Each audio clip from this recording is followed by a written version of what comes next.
పుష్ప అంటే ఫైర్ అనుకుంటివా? Wild fire. ఇది రియల్ డైలాగ్. మరి రియల్ డైలాగ్ ఏంటో తెలుసా? పుష్ప అంటే సాదా సీదా టార్గెట్ అనుకుంటివా? Wild target.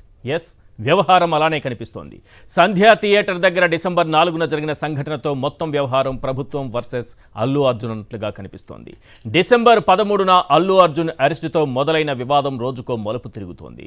ముఖ్యమంత్రి అసెంబ్లీలో ఈ అంశంపై ప్రసంగించడం, అందులోనూ చాలా అగ్రెసివ్గా విరుచుకుపట్టడంతో ఈ సంఘటనపై ప్రభుత్వం ఎంత సీరియస్గా ఉన్నది అర్థమైంది. ఆ వెంటనే అల్లు అర్జున్ ప్రెస్ మీట్ పెట్టడం మొత్తం వివాదానికి మరింత ఆజ్యం పోసినట్లయింది. అయితే ఆ వెంటనే పోలీసులు రంగప్రవేశం, ప్రెస్ మీట్లు పెట్టడం, పవర్ పాయింట్ ప్రజెంటేషన్లు ఇవ్వడం దేనికి సంకేతం? సంధ్యా థియేటర్ ఘటన రాజకీయ మలుపు తిరిగిందని పోలీసులు భావిస్తున్నారా? అల్లు అర్జున్ తప్పు చేస్తే అల్లు అర్జున్కి శిక్ష పడాలని భావిస్తే దానికి తగిన డాక్యుమెంట్స్, ఎవిడెన్స్ కోర్టులో సబ్మిట్ చేయాలి. అల్లు అర్జున్ను దోషిగా ప్రూవ్ చేయాలి. అంతేకాని ఇలా ప్రెస్ మీట్లు పెట్టి టార్గెట్ చేయడం ఏంటనేది అల్లు అర్జున్ అభిమానుల నుంచి వినిపిస్తున్న ప్రశ్న.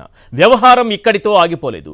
ఆల్రెడీ సస్పెన్షన్లో ఉన్న ఓ ఏసీపీ ప్రెస్ మీట్ పెట్టి తాట తీస్తానంటూ వార్నింగ్లు ఇవ్వడం, టికెట్ రేట్లు పెంచుకోవడం మీ ఇష్టమా అంటూ నిలదీయడం మరింత వివాదాస్పదంగా మారింది. పోలీసులు వర్సెస్ అల్లు అర్జున్ ఎపిసోడ్లు కాసేపు పోలీసులను పక్కన పెడితే అసలు అల్లు అర్జున్ ఎందుకు ఇలా టార్గెట్ అవుతున్నారు? కొన్ని నెలలుగా ఏపీ నుంచి మొదలై తెలంగాణ వరకు ఓ పద్ధతి ప్రకారం అల్లు అర్జున్ టార్గెట్గా కుట్రలు జరుగుతున్నాయా అంటే అవుననే సమాధానం ఆయన అభిమానుల నుంచి వినిపిస్తోంది. అదేం చిత్రమో కానీ ఏపీ నుంచి సీఎం చంద్రబాబు తూతూ మంత్రంగా రియాక్ట్ అయితే డిప్యూటీ సీఎం పైగా చిన్నమామైన పవన్ కళ్యాణ్ ఎందుకు రియాక్ట్ కాలేదు? గతంలోనూ జనసేన నాయకులు అల్లు అర్జున్ టార్గెట్గా తీవ్ర పదజాలంతో విమర్శించారు. మరోవైపు అల్లు అర్జున్ ఏపీ ఎన్నికల్లో తన స్నేహితుడికి మద్దతు పలికి చంద్రబాబు ఆగ్రహానికి గురయ్యారు. అల్లు అర్జున్ ఎదుగుదలను ఓర్వలేకనే కొన్ని నెలలుగా ఓ పద్ధతి ప్రకారం దుష్ప్రచారం జరుగుతోందా? ఏపీ దాటుకుని తెలంగాణలోకి అడుగు పెడితే పరిస్థితి ఎలా ఉందో మనందరికీ తెలిసిందే. డిసెంబర్ 4 నుంచి ఇవాల్టి వరకు ఏం జరిగిందో ఒక్కసారి మనం స్క్రీన్ పైన చూద్దాం. ఎస్, డిసెంబర్ 4న సంధ్యా థియేటర్లో తొక్కిసలాట. 5వ తేదీ సినిమా రిలీజ్ అనగా 4వ తేదీ రాత్రి నుంచి అక్కడ స్పెషల్ షోలు వేయడం మొదలుపెట్టారు. అప్పుడే ఆ సందర్భంలోనే డిసెంబర్ 4న అక్కడ తొక్కిసలాట జరిగింది. రైట్, డిసెంబర్ 5న ఏం జరిగిందో చూద్దాం.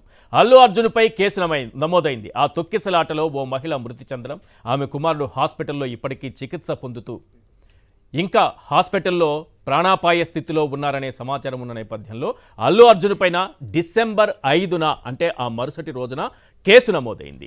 రైట్, ఇక డిసెంబర్ 13న ఏం జరిగింది? కేసు నమోదైన తరువాత 13 వరకు కొంత సైలెన్స్ కనిపించింది.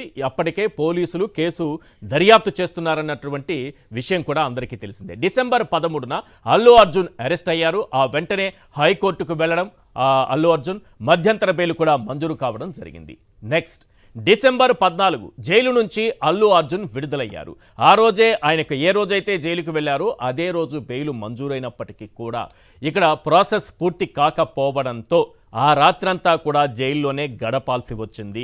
అల్లు అర్జున్ బెయిల్ కాపీలు అలాగే హైకోర్టు అప్లోడ్ చేయాల్సినటువంటి కాపీస్కి సంబంధించి ఆలస్యం జరిగిందా? మరి ఏం జరిగిందన్న విషయాలను పక్కన పెడితే ఒక్కరోజు రాత్రి పూర్తిగా అల్లు అర్జున్ జైల్లోనే గడపాల్సిన పరిస్థితి వచ్చింది. డిసెంబర్ 14న జైలు నుంచి అల్లు అర్జున్ విడుదలయ్యారు.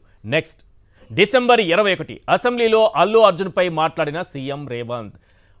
వెంటనే 21న అంటే మొన్న అల్లు అర్జున్ సంఘటనలో అసలు ఏం జరిగిందన్న అంశానికి సంబంధించి అసెంబ్లీలో సీఎం రేవంత్ రెడ్డి గారు ప్రసంగించారు. ఈ మొత్తం విషయం పైన ప్రభుత్వం మొదటి నుంచి ఏం చేస్తోంది, ప్రభుత్వ పరంగా తీసుకుంటున్నటువంటి చర్యలు, చట్టపరంగా తీసుకుంటున్నటువంటి చర్యలు, అలాగే అల్లు అర్జున్ విషయంలో కానీ లేకపోతే ఇండస్ట్రీ వ్యవహరిస్తున్నటువంటి తీరుపైన కానీ ఆయన ఆగ్రహం వ్యక్తం చేసినటువంటి పరిస్థితి కనిపించింది. ఆ వెంటనే అల్లు అర్జున్ కూడా ప్రెస్ మీట్ పెట్టారు.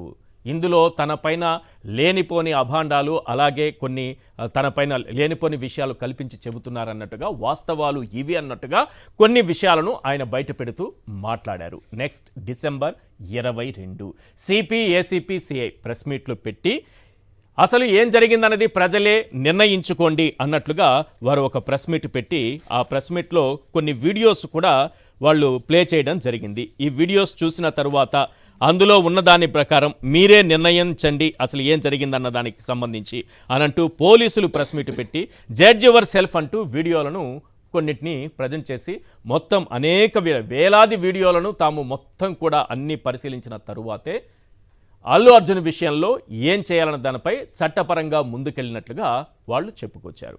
అదే రోజు డిసెంబర్ 22న అల్లు అర్జున్ ఇంటిపైన ఓయూ జేఏసీ దాడి చేసింది.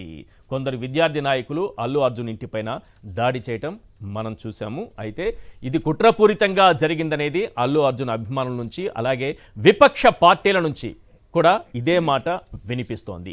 ఇదే డిసెంబర్ 22న అల్లు అర్జున్పై సస్పెండ్ అయినటువంటి ఏసీపీ విష్ణు వివాదాస్పద వ్యాఖ్యలు చేశారు. తాట తీస్తా తోలు తీస్తానంటూ ఇటువంటి సినిమాలను తీస్తారా, మీకు అసలు పర్మిషన్స్ ఇంత డబ్బులు పెట్టి టికెట్స్ ఎందుకు కొనాలి, పోలీసుల జోలికి వస్తే ఊరుకునేది లేదంటూ ఆయన చాలా గట్టిగానే వార్నింగ్ ఇచ్చారు. తీరా చూస్తే ఆయన సస్పెండ్ అయిన ఏసీపీ ఆయనపైనే చర్యలు తీసుకుంటామని ఆఖరికి పోలీస్ డిపార్ట్మెంటే చెప్పుకునేటటువంటి పరిస్థితి వచ్చింది. ఓ రకంగా సీఎం రేవంత్ గారు కూడా రియాక్ట్ అయ్యారు. ఈ విషయానికి సంబంధం లేని వాళ్ళు ఎవరు కూడా మాట్లాడకండి అంటూ కూడా ఆయన వ్యాఖ్యానించినటువంటి ఒక ట్వీట్ పెట్టినటువంటి పరిస్థితిని కూడా మనం చూసాం. వీటన్నిటిపైన మనం చర్చించుకోబోతున్నాం. అసలు ఏం జరుగుతోంది, ఇంత వివాదం ఎందుకు వస్తోంది, ఇది ఎక్కడ మొదలైంది, ఎక్కడ అంతమవుతుందన్నది ఇప్పటి వరకు తెలియకుండా ఉంది.